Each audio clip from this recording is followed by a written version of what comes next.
നമ്മൾ കക്കയൊക്കെ വാങ്ങിച്ചിട്ടുണ്ടെങ്കിൽ വേവിച്ച് പിന്നെ അതേപോലെ തന്നെ കുറേ വെളിച്ചെണ്ണയൊക്കെ ഒഴിച്ച് സവാളയൊക്കെ വഴറ്റിയിട്ടൊക്കെയല്ലേ കക്ക റോസ്റ്റ് ഉണ്ടാക്കണം. പക്ഷേ ഇത് അതിൻ്റെ ഒന്നും ആവശ്യമില്ലാടോ. വളരെ എളുപ്പത്തിൽ ഉണ്ടാക്കാൻ പറ്റിയ ഒരു കക്ക റോസ്റ്റ് ഉണ്ട്. അപ്പോൾ ഞങ്ങൾ ഇങ്ങനെ തന്നെയാണ് കടയിൽ ഉണ്ടാക്കി കൊടുക്കണം. നല്ല ടേസ്റ്റാണ്. അപ്പം ഞാൻ ആദ്യം തന്നെ പാനിലേക്ക് ഞാൻ എന്ത് ചെയ്ത് കക്കയൊക്കെ കഴുകി വൃത്തിയൊക്കെ ഇട്ട് കൊടുത്തിട്ടുണ്ട്.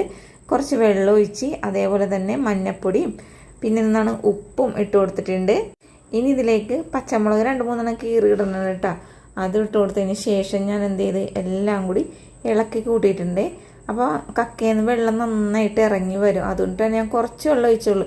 ഇപ്പം എല്ലാവരും വിചാരിക്കും കക്കക്ക് നല്ല വേവില്ലേന്ന്. പക്ഷേ ഇത് ഇങ്ങനെ വെച്ചാൽ നന്നായിട്ട് വെന്തൊക്കെ കിട്ടും കേട്ടോ.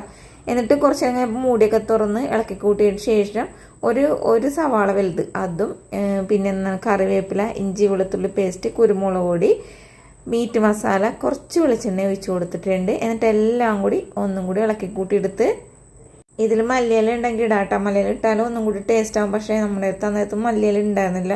അപ്പോൾ അതുകൊണ്ടിട്ട് ഒന്നും കൂടി ഇളക്കി കൂട്ടി വെച്ചതിന് ശേഷം തുറന്ന് നോക്കുമ്പോൾ അതേ നമ്മുടെ കക്ക റോസ്റ്റ് ഇവിടെ റെഡി ആയിട്ടുണ്ട്. കണ്ട, വളരെ എളുപ്പത്തിൽ ഉണ്ടാക്കാൻ പറ്റിയ ഒരു കക്ക റോസ്റ്റാണിത്.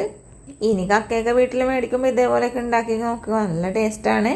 അപ്പം നമ്മുടെ വീഡിയോ ഇഷ്ടപ്പെട്ടാൽ ലൈക്ക് ചെയ്യാനും ഷെയർ ചെയ്യാനും കമൻറ്റ് ചെയ്യാനും എല്ലാം മറക്കരുത് കേട്ടോ കൂട്ടുകാരെ.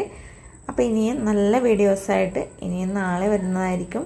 ഇത്ര നേരം നമ്മുടെ വീഡിയോ കണ്ടതിന് താങ്ക് യു.